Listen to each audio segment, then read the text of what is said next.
Right. Okay. Hello, everyone. So, today I'm going to discuss how to do differentiation, turning points, and tangents for normal maths, IGCSE 0580 extended. Right. So,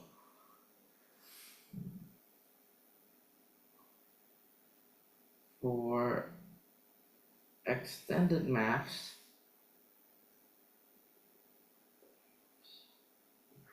what you would need to know is, say we have a curve like so. The tangent to that curve is basically the gradient to that curve at that specific point. You will notice that, say we have a tangent over there and another tangent like this, and you will notice that the gradients are very different. Actually, one is positive, one is negative. Right. So really, you can't use the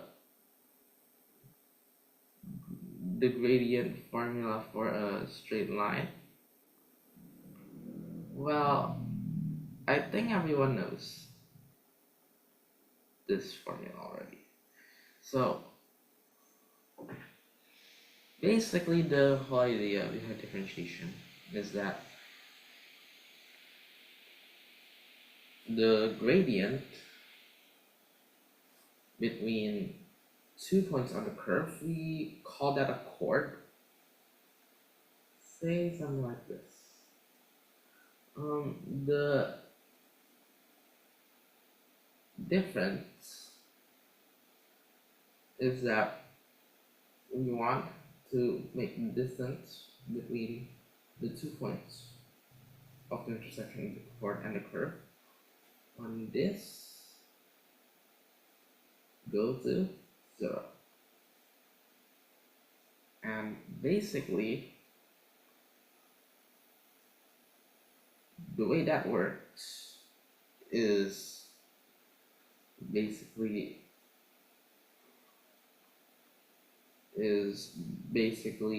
the differentiation that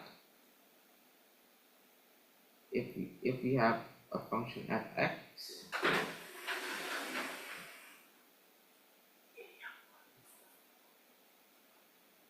and then say we have a curve function like this is f(x), and then we have a point that is very close, just a small increase. Let's call that increase h.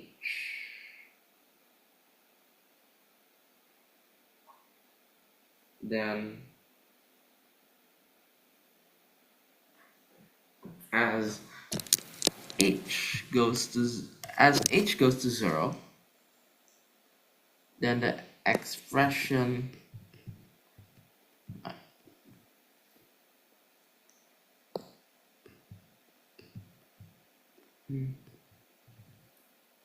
f of x was h minus f of x over, and this is basically just the difference in the y coordinate, because if you evaluate f of x at the values x and x plus h, then you would get the y coordinates of the curve divided by the difference in the x coordinate, which is h. And we call this the limit as h goes to 0 of whatever this curve is. For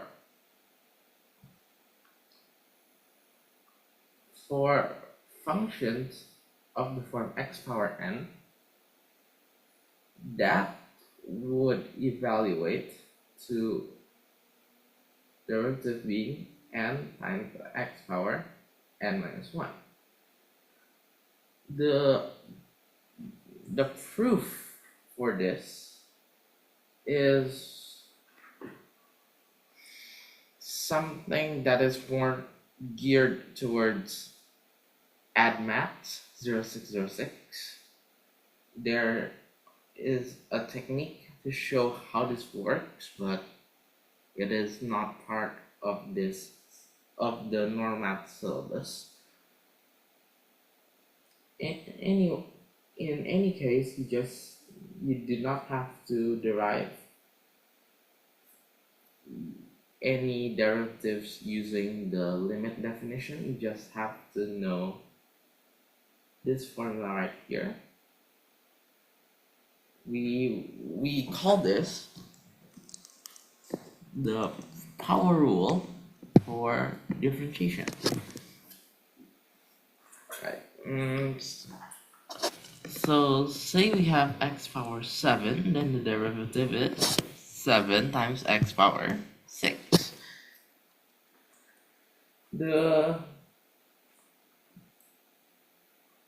And by inputting the value of x at that point, say you want to find the gradient of the curve x power 7 at x equals 1.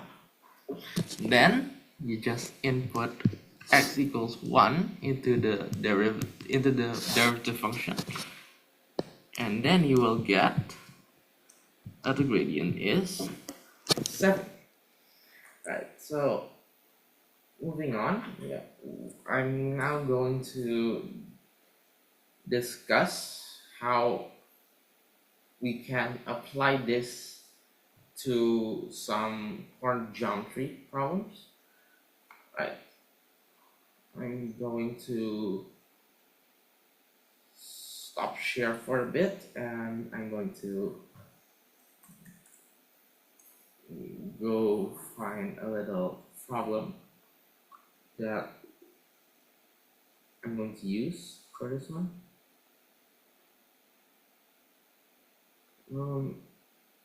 This is actually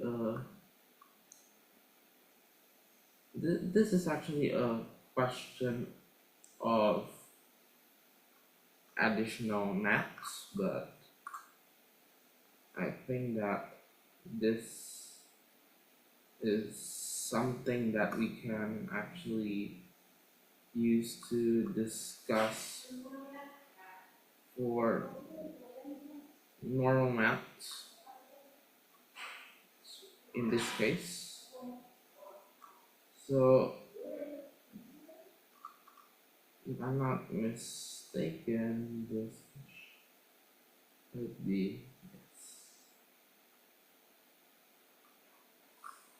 right.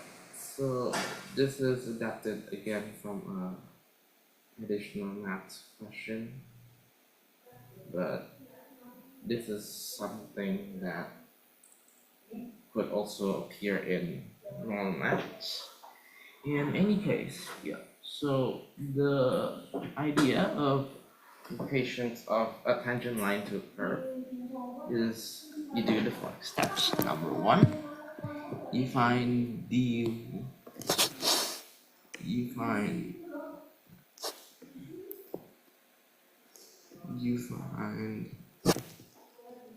any case you find dy dx at that point, at that point, and then after you have found your value of dy dx, and then this becomes your gradient m.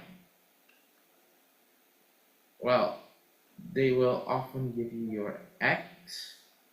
What do you find your y? So you substitute your value into the equation to get y. And now that you know y, you know m, you know x, then you can find c. So in this case, since the coordinate Since x coordinate is 2, then the y coordinate is equal to 2 power 3 minus 4 times 2 power 2 plus 2 plus 1. And from there we can get that your y is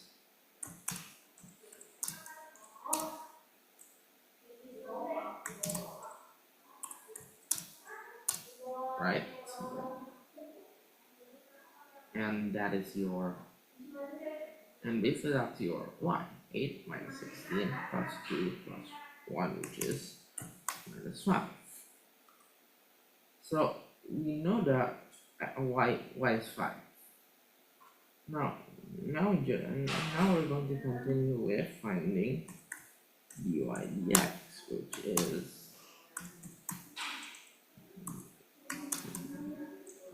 by power rule, of course. So it's 3x squared minus 8x plus 1.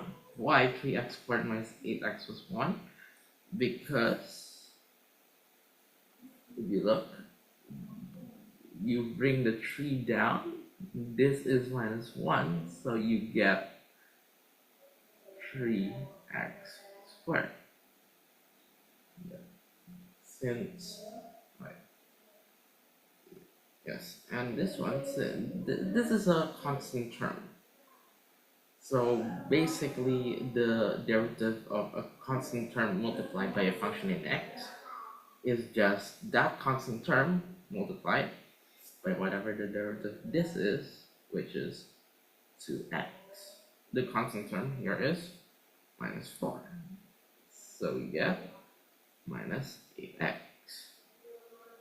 And the derivative of x is, this is just x power 1 times x power 1, right? So it's 1. And then you bring the 1 down. 1 times 1 is 1 times x power 0, which gives 1. So this is why the derivative is this. Right. So now we know what dy dx is. Well, at x equals 2, then dy dx is, just input 2 over there, we get 12 minus 16 plus 1, which is minus 3. So, and so now we get, what is y? Y is, we get y equals to minus 3x plus c. We just reading it. Now we just substitute everything into this equation, just like how we find out a normal equation of a line. Right, so what is y? Y is minus 5, x is 2 plus c, right?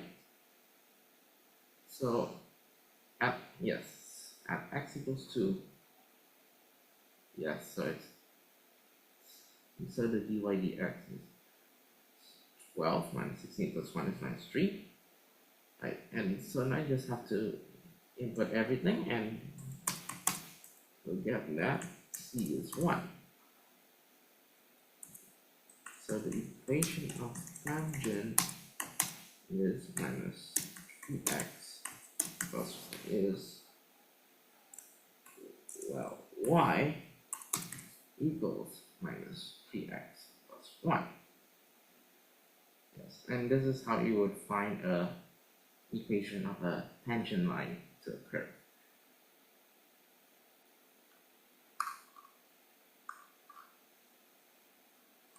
Yes. Right. Now moving on.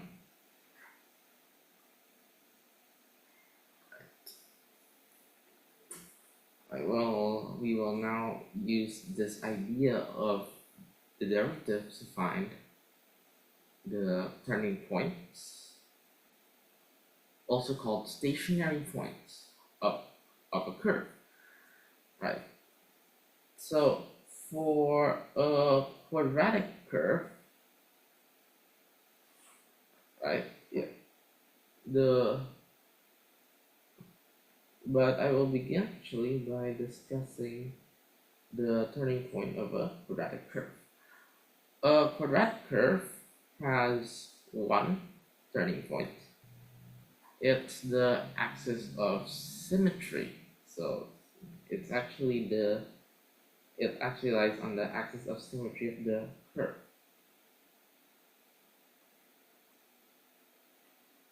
And actually, yeah, we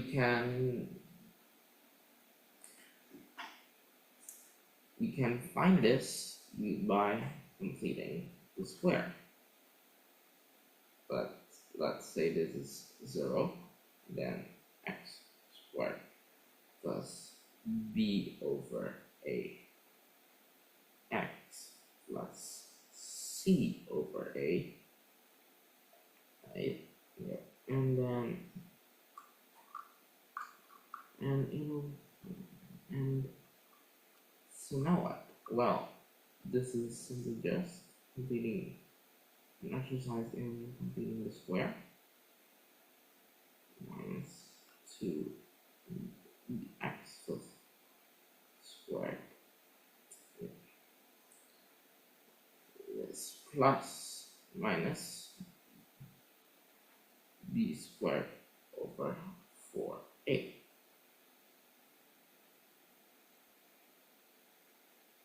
Plus, well,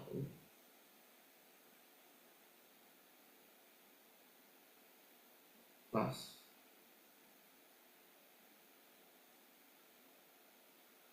4 squared, so this is 4 squared.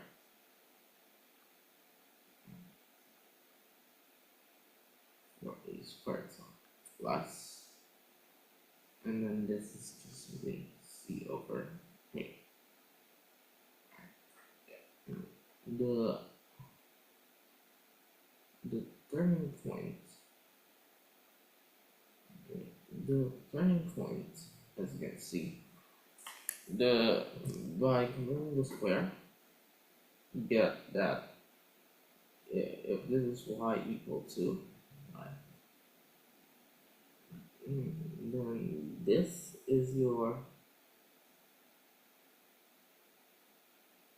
then this is your x coordinate, right? It's the minimum value, and actually, neatly enough,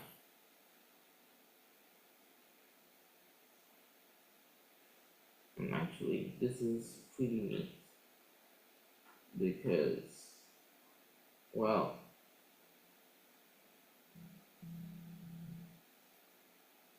if you bring it to the other side, then this is actually pretty neat because you get b squared minus 4ac, which is the one inside the third. Right, from here you would immediately realize that the x coordinate of the turning point is minus b over 2a, because that is the value at which the x coordinate has a minimum value. Well,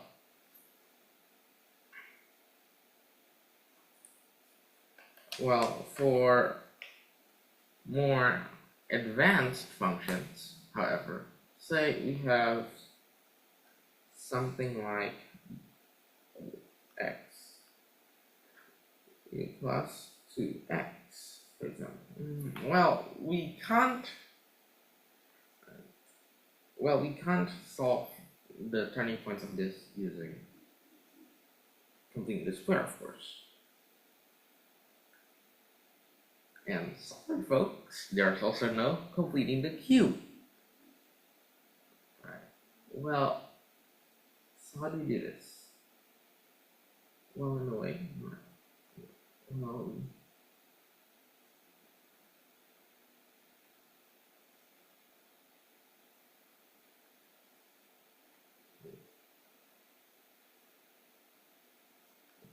so say something x cubed minus 2x, for example. Well,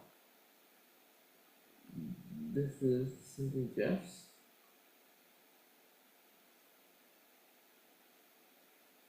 minus 2, right? And basically, so this is x squared is 2, so x is plus minus root 2, so we have something like this, because the roots of a function cut the x-axis. So this is minus, so this is at minus root 2, this is at 0, and this is at root 2. Well, from here alone, you can already easily tell that the turning point, the maximum will be between negative root 2 and 0. Let's call this m of k. And then the minimum point is between 0 and root 2. Let's call this m of j. Well, so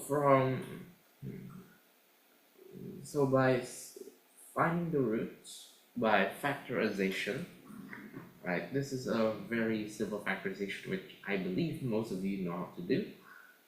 Well, by finding the roots using factorization, we can immediately tell the intervals for which the turning points lie for a curve that has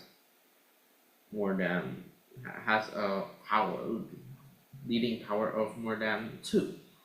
Well,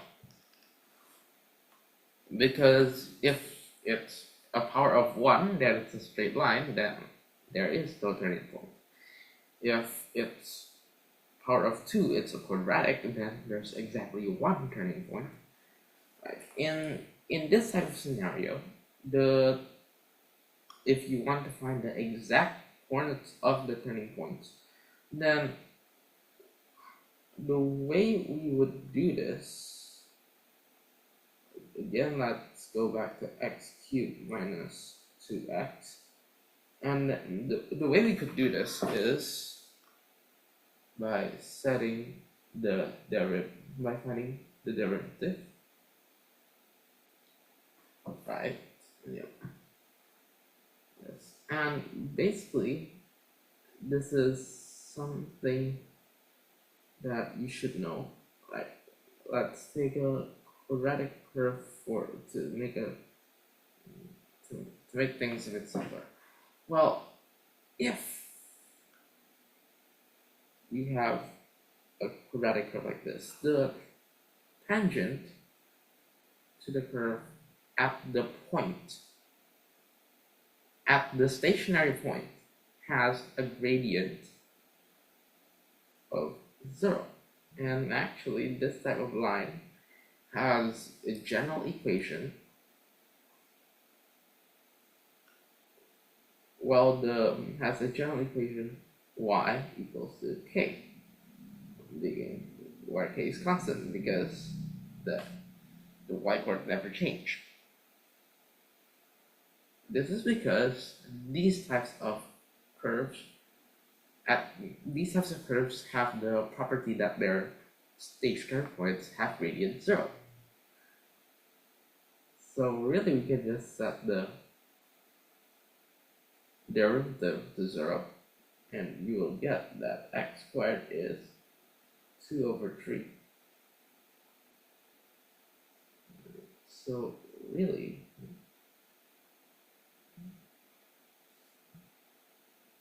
plus minus root of 2 over 3.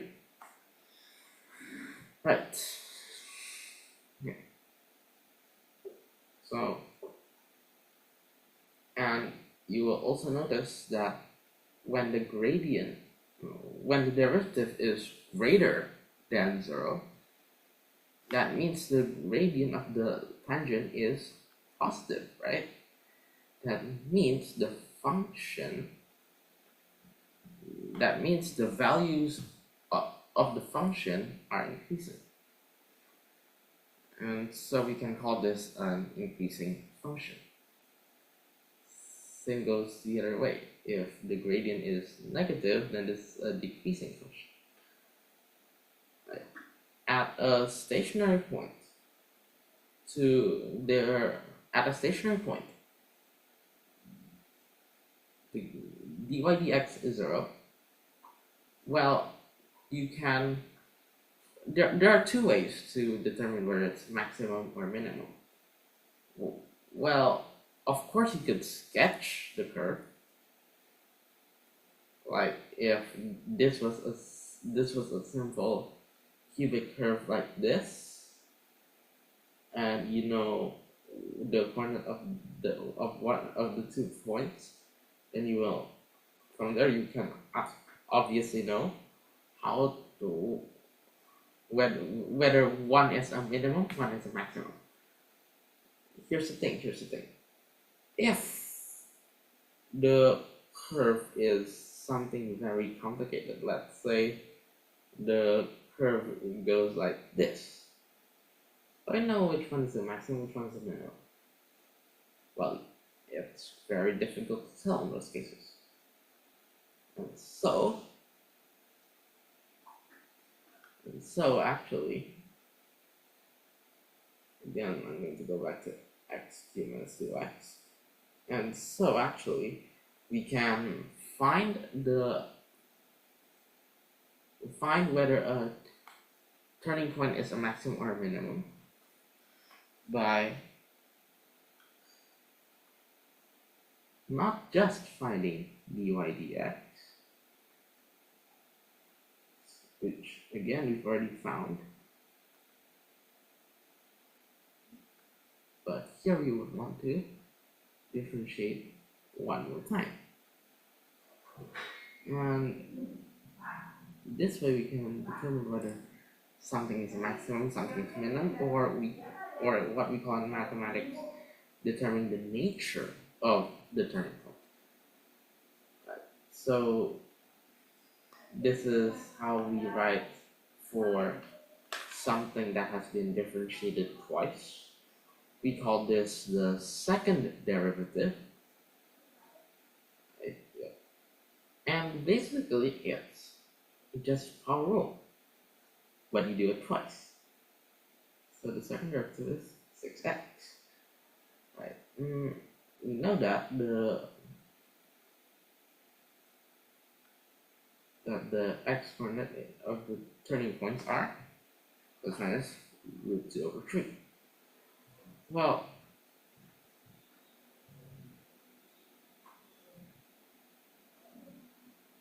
by the curve, right, if we go back to the curve, we know that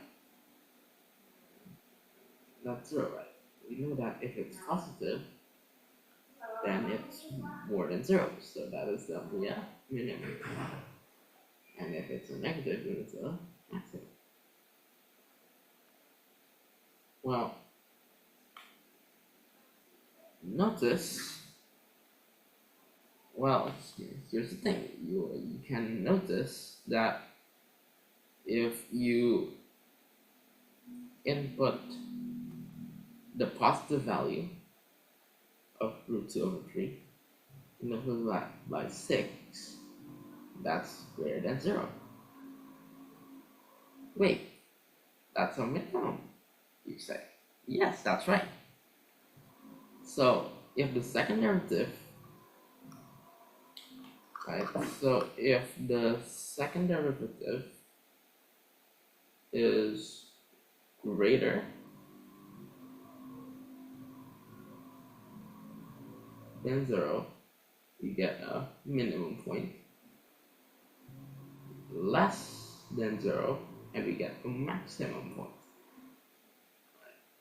Um, this is a slightly more advanced way of finding the turning point, but I think that you would need to understand how this works, because this is also how you would determine whether something is minimum or maximum point in JC1, JC2. Yeah. The Another way to find the nature of a turning point is finding whether looking for the gradients before and after the stationary point, because at a minimum the gradient goes from positive to negative, negative to zero, then positive, right? Because it goes from decreasing to stationary, then to increasing function. In a maximum point, it goes positive, right? It goes positive like this, and then after that it goes zero, then goes negative. So that way we can also find the turning points of a curve. Right, I'm going to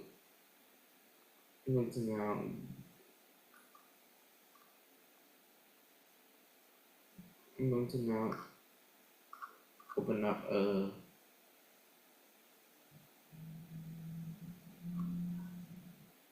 another AMAX question that is, it's also something that we could actually use to practice for this topic. Wait a minute. So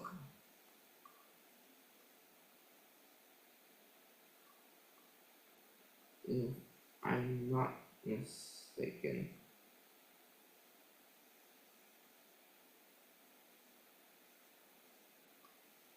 right, here we go. So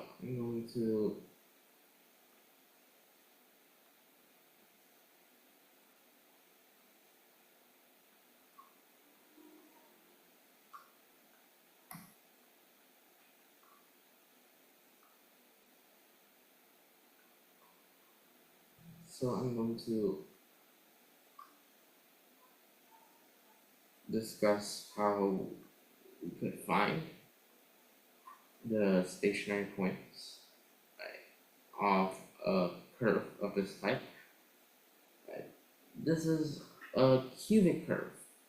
This is something that Cambridge often likes to put out for normal maths extended, actually.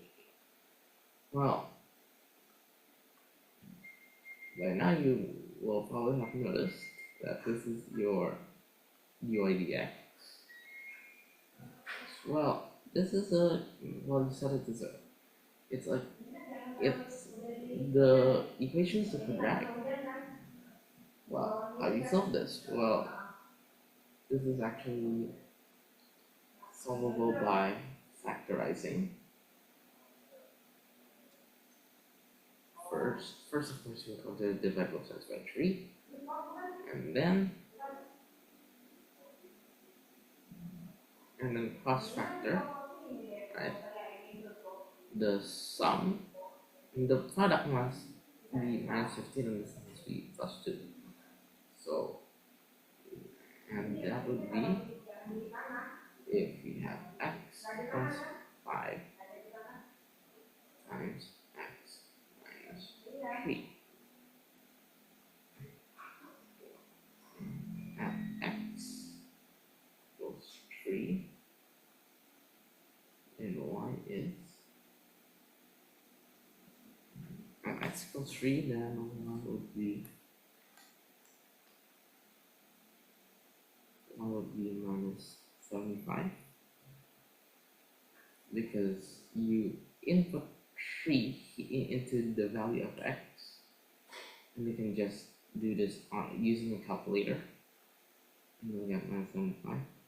At x equals to minus 5, then you would get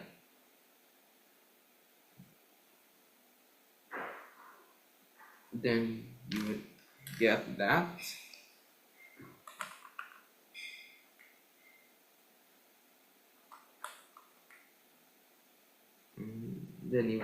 actually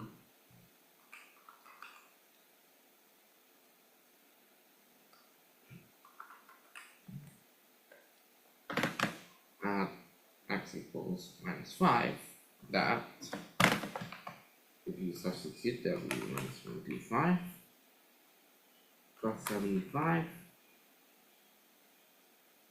plus 225 plus 60. So at x equals minus 5, you would get that y is 235.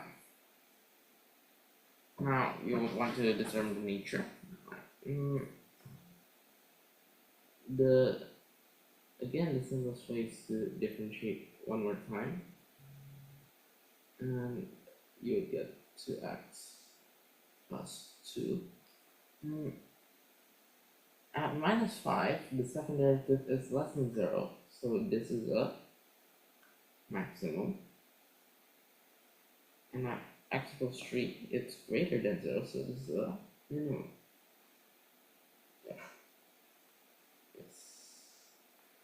So this is how you could do turning points in differentiation using an application of the power rule. Right. Okay, so, and finally, I would like to make it clear to everyone that a classic way to do careless mistakes is, especially when you're doing turning point or tangent line. So we have y equals mx plus c. The careless mistake everyone does is you put the value of the original y, not the dy dx, into your gradient. Again, I would like to remind everyone that you're not supposed to do this, because that would give the wrong answer.